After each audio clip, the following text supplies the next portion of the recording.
রাজধানীর বেশিরভাগ বাজারে বেড়েছে সব ধরনের মশলার দাম। এছাড়াও সপ্তাহের ব্যবধানে বেড়েছে দেশি পেঁয়াজের দাম। আরও জানাতে কারওয়ান বাজার থেকে যোগ দিয়েছেন সহকর্মী শাহিদ আহমেদ। শাহিদ, কোন কোন মশলার দাম বাড়তি এবং কি পরিমাণ বেড়েছে? আর এভাবে যে দাম বাড়ছে ঈদকে কেন্দ্র করে, তো বাজার নিয়ন্ত্রণের কোনো উদ্যোগ দেখছেন কিনা? নগদের কাছে সব গ্রাহকই প্রিয়, তাই তো সারা দেশে ক্যাশ আউট চার্জ সবচেয়ে কম। রাকিব, আসলে ঈদের আগে শেষ শুক্রবার, অন্যান্য শুক্রবারের তুলনায় আজকে ভিড় কিছুটা কম। যারা ঢাকাতে ঈদ পালন করবে শুধুমাত্র তারাই আসলে এই বাজার করতে আসছে। আমি এই কথা বলতে বলতে এই মুহূর্তে চিত্র যদি দেখাই, রাজধানীর কারওয়ান বাজারে আছি।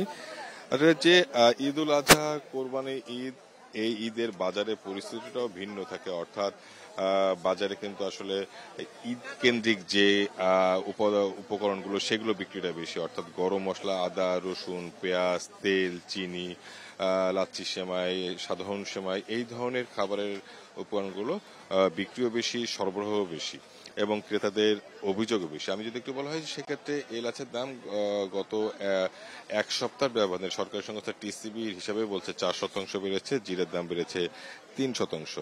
এছাড়া এর পাশাপাশি রসুনের দামও কিন্তু প্রায় 6 ভাগ, অর্থাৎ 7 দিনের ব্যবধানে বেড়েছে। আমরা যদি এর আগের ঈদের সময় বাজারগুলো লক্ষ্য করি, দেখবো যে শুধুমাত্র উৎসব কেন্দ্রিক হলেই এক শ্রেণীর অসাধু ব্যবসায়ীরা দামটা বাড়িয়ে দিচ্ছেন এবং তারা কিন্তু এই বাড়তি মুনাফা করছেন বলে অভিযোগ এখানে যারা বাজার করতে আসে তাদেরকে। এর পাশাপাশি মাছের দামটা গত সপ্তাহের তুলনায় কমেছে, যেহেতু চাহিদাটা কম। সব কিন্তু গরু, খাসি, এই কোরবানি তে এই ধরনের মাংসের চাহিদা বেশি এবং অন্যান্য চাহিদা কম থাকে বলে দামটা কমায়। এবং ব্রয়লার মুরগি, সোনালী মুরগির দামও কিন্তু গত সপ্তাহের তুলনায় কমেছে।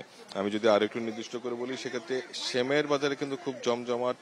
বিভিন্ন ব্র্যান্ডের সেমাই বিক্রি হচ্ছে, সেটা কিন্তু সর্বনিম্ন 50 টাকা থেকে সর্বোচ্চ 1500 টাকা প্যাকেট যে লাচ্ছি সেমাই, সেগুলো কিন্তু কেজি দরে বিক্রি হচ্ছে। এর পাশাপাশি সালাতের উপকরণ অর্থাৎ টমেটো, শসা, গাজর, লেবু, সবজির বাজারটা সব স্বাভাবিক থাকলেও এই সালাতের উপকরণের দামটা কিন্তু গত সপ্তাহের তুলনায় এই সপ্তাহে বাড়তি, যেহেতু অর্থাৎ উৎসব কেন্দ্রিক যেই ধরনের খাদ্যপণ্য চাহিদা বাড়ে, সেই ধরনের খাদ্যপণ্যের চাহিদাও বেশি, সরবরাহ বেশি এবং বাজারের থেকে অতি মুনাফা বা বাড়তির দাম গোনাটাও প্রবণত বেশি। মূলত এই ছিল রাজধানীর বাজার পরিস্থিতি থেকে সবশেষ। কারওয়ান বাজার থেকে জানাচ্ছিলেন সহকর্মী শাহিদ আহমেদ।